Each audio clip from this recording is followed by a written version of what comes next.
Sympathizing a villain by adding a tragic backstory is boring, overdone, and uninspired. We were at a point where purely evil villains were viewed as generic and one-dimensional. But I'd argue that in modern media, we've been seeing the same thing happen with our quote-unquote complex villains.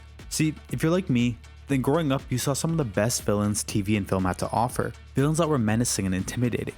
I mean, you had Darth Vader, Sauron, Voldemort, Green Goblin, that's just naming a few. They had a presence, and when they were on screen, you paid attention. Even cooler was the build up to the inevitable clash with the hero. And this really worked to help flesh out the hero's journey. It's only in seeing the lengths one will go to defeat the villain that we see what makes the hero, well, a hero. When that someone comes off like this evil figure, an opposing force whose sense of evil seems too twisted and dark to be true, you end up with a battle that's been told throughout all of history, a story of good versus evil. And this dynamic is as timeless as it gets. Disney movies, horror movies, superhero stories, I mean, you can apply this almost anywhere. The Joker, especially the one from The Dark Knight, is a perfect example of this. His actions and motive as a character are centered around being the exact opposite to Batman. I don't want to kill you. What would I do without you? No, you complete me. The emphasis on his desire for chaos and anarchy, to prove that everyone was just like him, mirrored Batman's goals of proving that there is hope in Gotham City, and it lies with the people. But Joker's motives aren't caused by, him getting bullied and led to believe he's an outcast. I mean, it could have been, but we as the audience never find that out. Whether he was wronged in life or had bad parents, none of that mattered. He even makes up his own backstory multiple times throughout the movie to show us that none of that matters. So just imagine this for yourself. If you saw him getting bullied or taken advantage of, it would have completely grounded him as a character and rooted him in reality by removing any mystery there was surrounding him. But because we can't directly relate to his motives, we don't view him like a regular human being. Literally all the other characters in the movie struggle to try and understand him, but they can't, which is why it makes them so uneasy, and why it makes him one of the best villains we've ever gotten. The whole point of the Joker is he's supposed to be the ultimate test for Batman, the one who could push him to break his only rule. We're not supposed to see the Joker learn an important lesson or change for the better. We're supposed to see an unstoppable force, someone who seems like they just can't lose. And in doing that, we see how Batman develops as a character. That's the purpose evil villains served. What happens when a flawed hero, one who's lost before, comes across someone who seems like they just can't be stopped? Not only does it make for a more gripping story, but as the audience, you're easily able to unite behind the protagonist. And the majority of our stories followed this framework for a while, but something changed along the way. All of a sudden, it wasn't enough for villains to be evil. That was too simple and one-dimensional. Or so we thought. The change in how villains are portrayed are a sign of the times. It speaks on the culture we live in, but also the state of Hollywood. And no, I'm not saying that there's some conspiracy theory that the Hollywood elites are trying to normalize evil so that they can plunge the middle class into total anarchy, all while the everyday civilians are fighting amongst ourselves. They'll be sitting in their fortresses drinking the blood of... It's actually a lot more simple than that. The first big reason is the desire to stand out. Overcomplicating simplicity and reinventing the wheel. Sure, a villain could be evil, but what if there's more to it? Now, there's ways to make this work, but that requires skill. And some of the more modern villains, we see lame attempts to try and justify their position. And if you notice it once, I think it becomes easier and easier to spot. Layered and complex villains only work when their motives and origin are given the time and care they deserve. Plenty of media has shown that it can be done, but it seems like a lot of writers don't understand that. Giving the villain a generic backstory of not getting chosen by his love interest doesn't automatically make for a more compelling villain. And fun fact, this lazy attitude is also a really good tell that you're dealing with a mediocre product. But to a lot of people, it seems like evil is played out, so they want to be different. Everyone wants to have a villain like Killmonger or Loki, one with more complex motives that an audience can understand and relate to. But that's way easier said than done. And in an effort to try and change the status quo, a lot of newer villains end up falling flat. Scar, one of the scariest villains I witnessed as a child, is the embodiment of jealousy, greed, and evil. He's one of the most popular villains in film history, based on one of the most popular stories ever made. I mean, just look at one of the most iconic scenes in cinematic history. Okay, wait one sec. There, much better.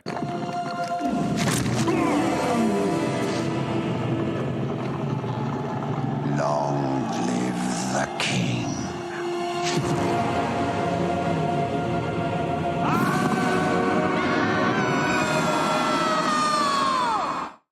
Scar is simply evil, and it works wonderfully. But in the 2019 version of Lion King, an attempt is made to add more context to his actions. See, Scar is not just evil. He actually used to be close with Mufasa, but he was overlooked and ignored, not just for the throne, but also by his love interest. What does this add to the story? Not much. It's an attempt to make him more complex, because he's not just purely evil, he's also had a hard life too. But these attempts to garner sympathy and understanding fall flat when we know what he's going to do later. It doesn't make his actions nuanced, but it also takes away from the impact of his originally evil actions. And it also takes away from the hero as well.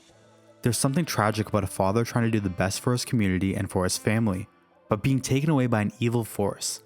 It's unjust, it's unfair. The needless addition to Scar's story humanizes Scar, or lionizes whatever, an evil being willing to end his own brother for power and glory. That's someone worthy of fighting, worthy of overcoming. But a jealous incel brother? It just doesn't hit the same. And don't just take my word for it. Watch both movies and see if you feel any difference towards Scar after the new changes. And so that's why I say that there's a desire to stand out. In this case, writers opted out of keeping it simple. Whether it's a matter of pride on behalf of the writers, or instructions given from those higher up in the chain of command, it would be too simple and bland to just follow what worked before and, make a one-to-one remake. Instead, bits and pieces can be sprinkled in to make the story feel a bit more unique and the villain be a bit more complex. But the craziest part? Changing a purely evil villain to one with a more sympathetic backstory isn't necessarily a criticism on the simplicity of the villain. It's actually a criticism on the simplicity of the writer. And we'll get into that a bit more later on in the video, but we gotta talk about something else first. The shift away from purely evil villains is a reflection of societal changes, including empathy for mental health struggles and awareness of systemic injustices. While this could enrich storytelling, it may also complicate traditional narratives. See, we push the idea that the world isn't black and white, that we inhabit the gray in between. This is true. What that also means is that there isn't necessarily a good and evil, but rather a spectrum of the two. For the most part, this is also true. If you tell a random person that stealing is bad, they'd likely agree, but add a bit more context, then depending on who you ask, you might get a different answer. I'll just leave it at that before my comment section starts to devolve into a political battlefield. The point here is that the perspective that there's no such thing as bad people, just people that are a product of bad circumstances, is one that's enforced more frequently nowadays. That being said, everyone has a threshold when it comes to excusing evil or immoral actions. Wanting to exact revenge on someone who took a loved one from you is a lot more forgivable to the average person. But enslaving an innocent small town via mind control to recreate a world where you and your fake husband can live happily ever after? Yeah, that's probably going to cross the line for a lot of people. How dark can we expect Wanda to get, and will she get to the point of no redemption in this show? One of our goal was always to understand her more fully, and to empathize with her and to have compassion for her. So I think that we're going down a lot of really exciting roads with the show, but people, audiences will always have a full understanding of what's going on in Wanda's heart and mind. Wanda Maximoff, also known as the Scarlet Witch, is a recent example of how trying to force the victim of circumstance narrative falls flat. Starting with WandaVision and continuing on in Doctor Strange Multiverse of Madness, the portrayal of Wanda as a villain is incredibly disappointing, because it's clear that the writers didn't really know what to do with her. It's like they don't want to commit to her being entirely evil, but at the same time her actions are so deplorable that she's kind of past the point of redemption. Her whole character arc post-Endgame could be described as cold-hearted. Following the loss of her sex robot, she goes on to use mind control and enslave a whole town. Now, this is a good start from a villain standpoint. Because of this traumatic experience that she's dealing with, she's putting a lot of other people in misery, and we even see how much pain they're in. Ever. I'm exhausted. Oh, you're fine. You're fine. You're all going to be fine. When you let us sleep, we have your nightmares. No, that's not true. The problem is that instead of stepping on the gas and making her devolve into a true villain, Wanda's given a half-assed redemption arc. They'll never know what you sacrificed for them. And I say half-assed because she goes right back to doing the evil stuff in the next movie, making the end of WandaVision completely pointless. But you know what? Fine. With her being evil again, maybe we'll see her as a truly evil villain in Doctor Strange 2. And for a while we do. Like, she's really evil, like completely irredeemable here. So why do they try and redeem her again at the end of the movie? She has to go ahead and learn the same lesson twice. And as I alluded to earlier, Her good actions don't make up for the terrible things she's done. Not after WandaVision, and definitely not after Doctor Strange 2. And this brings me to my point. There's a way to write villains that lie somewhere in the gray. And I'll even point to a few good examples later on in the video, but it's really hard to sell the idea that Wanda mind controlling people who had nothing to do with the loss of her husband and trying to end the life of a little girl who also has nothing to do with the loss of her husband is a way of her suffering from her trauma and grief. Like, we as the audience are supposed to completely understand why she's doing this. Yeah, she's a villain, but given what she's gone through, I mean, who wouldn't be? Well, a lot of people actually. It's one thing if she took her revenge on Thanos, like, I don't know, she brought him back to life just to torture him or something. Or maybe she goes to one of the other multiverses to make sure Thanos can't hurt that version of her. But she doesn't take it out on characters who scarred her. She takes it out on innocent people. It's a lot harder for someone watching this to side with her. But we also can't truly accept her as an evil villain because the show and movie really push the idea that she's just suffering and isn't beyond redemption. The problem is, no one's buying it. The rush to sympathize villains shows that we just don't understand how to do evil villains anymore. More importantly, we don't understand the benefit of having them. Old Disney movies used to be really good at portraying a truly evil villain. One that's so deplorable that you had no choice but to root for the good guys. But it seems like writers don't know how to portray that properly anymore. Or they're choosing not to because of the current social climate. I mean, take the original Cruella. A villain that even by the standards back then, would be considered to be absolutely vile and evil. She's supposed to represent some of the worst traits that we see in people, but taken to the extreme. If we make this coat, it would be as if I were wearing your dog.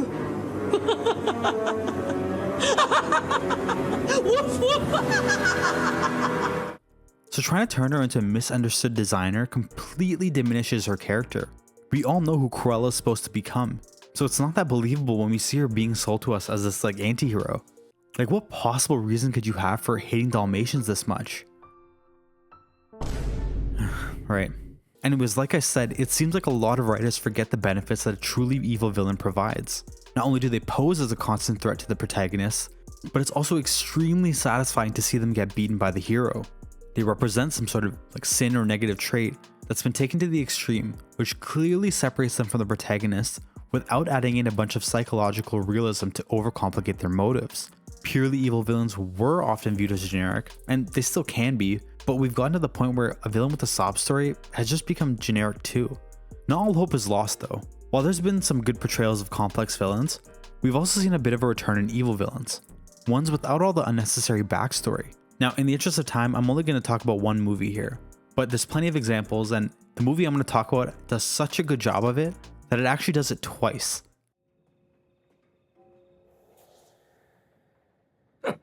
Retire. You are too good looking to retire.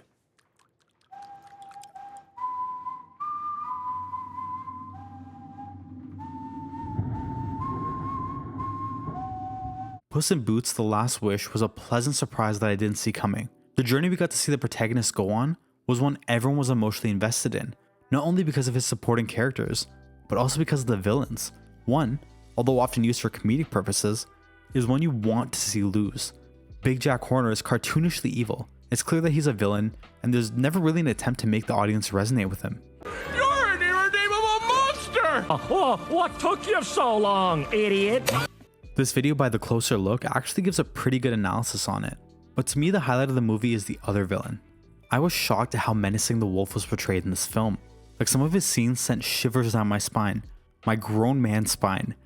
Instead of taking the approach of making him someone who's been wronged by Puss in Boots back in the day or, something like that, he's turned into the personification of death, this larger than life figure. You can see him, you can hear him, but you can only run for so long until you have to face him. You are no bounty hunter. You are death. And I don't mean it metaphorically or rhetorically or poetically or theoretically or in any other fancy way. I'm death. Straight up. Having him symbolize something larger than life like this is not possible if he's grounded by the realities of the world. That's what makes him so compelling, and that's what makes the end of the movie so satisfying. Now, I know I've ragged on the recent trend of sympathizing villains by pointing out a handful of bad ones, but the truth is that there are some well-written ones too. After all, the world isn't black and white, so these types of characters can still resonate with us.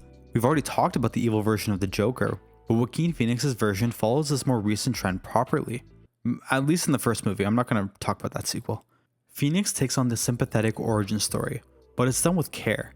It showcases the mental health issues he suffers with and how society continues to fail him. There's also a nice twist on the iconic laugh of the Joker, which gets turned into a health condition that he suffers with. All this in conjunction leaves him as an outcast. Nothing goes well for him in life, and it all reaches its peak when he's attacked on the train. Even though we know he's wrong, there is a sense of catharsis you get after he finally retaliates and stands up for himself. Now granted, this case is a little bit different because we know he's the villain, despite being the protagonist of the story, but the approach and writing for his character should still be applauded. Another recent example of the style of villain is Homelander from The Boys. I mean, it's pretty clear he has his own share of issues, from a traumatic backstory, the mommy issues, and in those brief moments you may even feel a bit of sympathy for him. But then he just snaps and you're reminded of the monster that's right in front of you. His unpredictability makes you tense up every time he's on screen, and you're just left wondering how he's going to get taken down. Now, it'd be dishonest of me not to mention that, having two very talented actors bring these villains to life definitely plays a role in their success. But even with a good actor, their character arcs wouldn't hit as hard as they do if they weren't carefully written. Look, I could go on and on about a lot of the good portrayals of complex villains. They definitely have their place, and I'm not saying that they need to go away by any means, but it seems like writers don't understand that they come with their own share of issues if not done properly. It's clear that a lot of writers view this as a get out of jail free card, that they can just sub in for poor writing and character development. I've given you a few potential reasons why I think this happens, and maybe you disagree. Maybe you think there's more nefarious reasons at play here. But one thing's certain, when giving villains unnecessary trauma or baggage as the default, we end up losing out on not just high quality villains, we lose out on timeless heroes. Let me know what you think in the comments below, and make sure to like and subscribe for more videos like this.